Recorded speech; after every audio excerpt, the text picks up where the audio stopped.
海は知っている世界の終わりも L'épopée de Gilgamesh, l'Iliade et l'Odyssée, la Divine Comédie, le Conte de Monte Cristo, le Seigneur des Anneaux, ces grandes histoires ont toutes un même point commun. Elles nous partagent le récit de héros qui doivent triompher d'un mal pour gagner. Et il est une œuvre de notre temps dont nous avons la chance de vivre l'écriture et l'épanouissement, je parle de One Piece. Beaucoup de nos contemporains refuseraient d'ériger One Piece au rang de chef-d'œuvre, pourtant One Piece fédère une immense communauté, il est le manga le plus vendu de tous les temps, et sa longévité ne peut pas laisser indifférent, puisque c'est en 1997, il y a bientôt 30 ans, qu'Eiichiro Oda, l'auteur, a commencé son œuvre. Mais alors, qu'est-ce qui fait de One Piece une histoire que je n'aurais pas peur de qualifier de légendaire? Qu'est-ce qui fait que One Piece restera longtemps dans les mémoires? Je vais tenter d'y répondre, en tout cas partiellement, dans cette vidéo. One Piece, c'est l'histoire d'un jeune garçon, Luffy, qui veut devenir le roi des pirates. Pour ça, il doit trouver le légendaire trésor, le One Piece, et donc parcourir le monde à sa recherche. On comprend très vite que cette tâche est perçue par tous comme impossible à réaliser, tant le nombre de prétendants au titre de roi des pirates est grand, et tant le chemin qui y mène est parsemé d'embûches. Ça m'amène à mon premier élément de réponse à notre problématique. Qu'est-ce qui fait que One Piece est une œuvre si légendaire? Tout simplement dans le personnage de Luffy. À tâche exceptionnelle, héros exceptionnel. Luffy, c'est un personnage paradoxal dans sa construction. D'un côté, il est simplet, naïf, parfois stupide, mais lorsqu'il est confronté à de réels enjeux, à des situations graves, et où la vie elle-même peut être en danger, il sait faire face au réel avec un pragmatisme hors du commun. Il ne détourne pas le regard de la tâche difficile à accomplir pour réaliser ses objectifs. Pour l'illustrer, je vais vous mettre quelques scènes où Luffy a un comportement enfantin et quelques autres où son visage combatif se révèle au grand jour pour vous montrer le contraste entre ces deux éléments.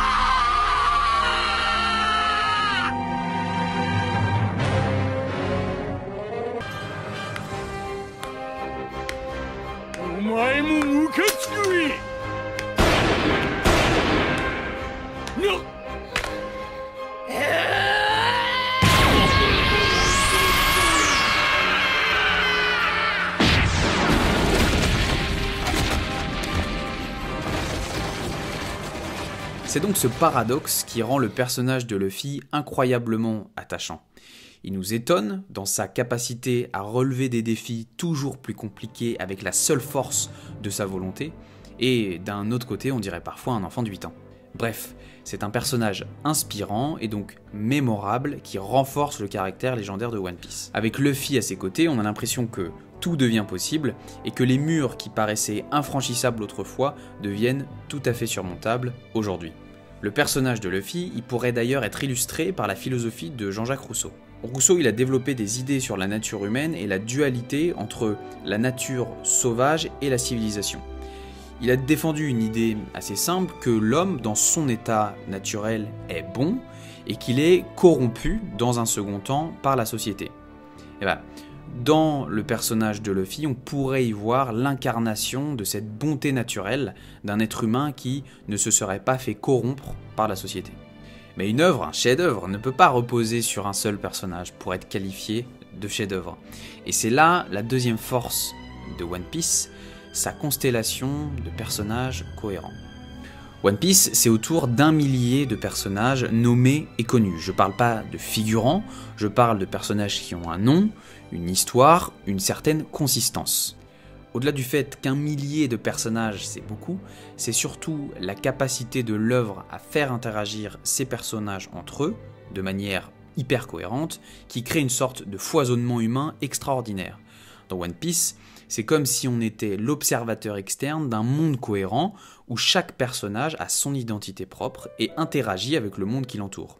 Chaque événement qui se produit a une conséquence plus ou moins importante sur la trajectoire d'un ensemble de personnages pour lesquels on a pu déjà développer de l'empathie. Je ne sais pas si vous représentez, mais 1000 personnages, c'est environ 500 000 relations uniques possibles. C'est pas le cas dans One Piece, mais en tout cas, c'est juste énorme le fait d'y penser. Dans One Piece, on a d'ailleurs tout en matière de personnages. On a des personnages burlesques, on a des personnages peureux, des personnages qui font peur, des sadiques, des monstres de puissance, des érudits, etc., etc. Il y a forcément un personnage de One Piece qui nous fait penser à une personne qu'on connaît dans la vraie vie, et il y a forcément un personnage de One Piece dans lequel on a pu se projeter, ou en tout cas s'identifier. Et tous ces personnages, cette constellation de personnages, m'amène à mon troisième argument qui rend l'œuvre de One Piece si légendaire, c'est la vision profondément humaniste portée par le manga, et que cette vision-là touche beaucoup de gens. Dans One Piece, on cherche un trésor, ok, mais toutes les intrigues sont concentrées sur les gens et leurs liens. Et One Piece répond à la question du sens de la vie de deux manières. La première manière de répondre au sens de la vie, c'est en nous expliquant que ce sont les rapports que nous avons les uns avec les autres qui déterminent ce sens. Cette vision, c'est une vision existentialiste, vous connaissez peut-être ce courant de pensée représenté par Sartre. Sartre y souligne l'importance des relations qu'on a avec autrui dans la construction de notre identité et de notre compréhension du monde.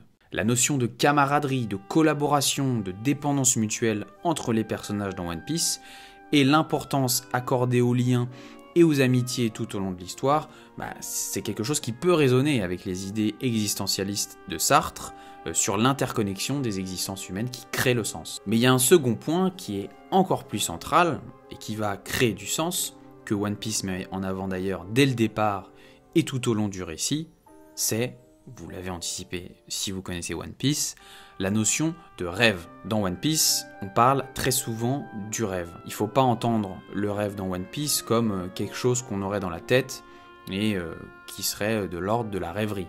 Dans One Piece, le rêve, c'est ce qui nous permet de nous accomplir. C'est notre objectif suprême. Dans beaucoup d'œuvres, il y a d'un côté les méchants et de l'autre les gentils, mais dans One Piece, c'est différent. Dans One Piece, d'un côté, il y a ceux qui ont des rêves, et de l'autre, ceux qui n'en ont pas. Un méchant, très méchant, peut avoir un rêve, et un gentil, très gentil, peut ne pas avoir de rêve. C'est quelque chose que l'on comprend quand Luffy et ses compagnons arrivent sur l'île de Jaya, qui est une île réputée pour les pirates, et c'est là qu'ils y rencontrent le personnage de Barbe Noire. Bien qu'il devienne l'un des pires méchants de la saga par la suite, il y a une ressemblance très grande entre lui, Barbe Noire, et Luffy. Cette ressemblance, elle est dans la croyance que la place du rêve dans le cœur des hommes est ce qui est le plus important dans une existence. Je vous laisse le passage que je trouve important à regarder. 海賊が夢を見る時代が終わるって？おい！なんだ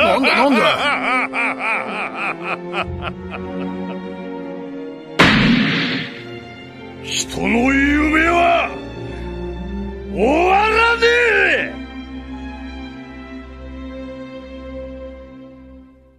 そうだろう！ Cette philosophie du rêve comme générateur de sens, elle pourrait être illustrée par la pensée du philosophe Albert Camus. Camus, il a développé des idées sur la quête de sens dans l'existence, notamment avec son concept de l'absurde.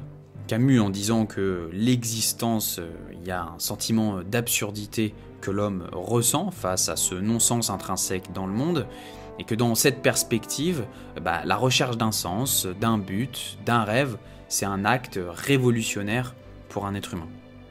Bref, dans One Piece, le sens de la vie, il est constitué donc de deux manières. Premièrement, grâce aux relations interpersonnelles des personnages et leurs qualités. Et deux, par le rêve et notre capacité à poursuivre notre rêve. C'est ces deux choses-là qui, dans One Piece, sont une proposition de solution à la question « Quel est le sens de la vie ?»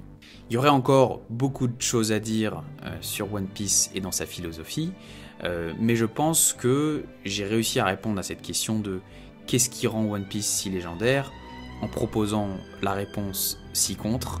Ce qui rend One Piece si légendaire, c'est dans sa capacité à nous proposer une manière de concevoir le sens de la vie.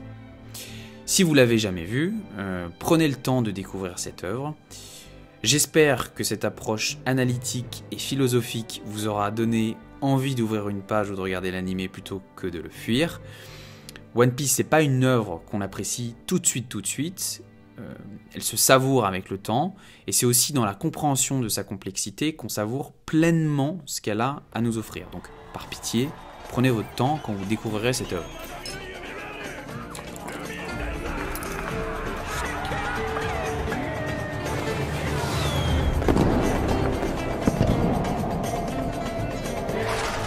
One Piece を狙う全ての海賊たちが目指すグランドライン後半の海。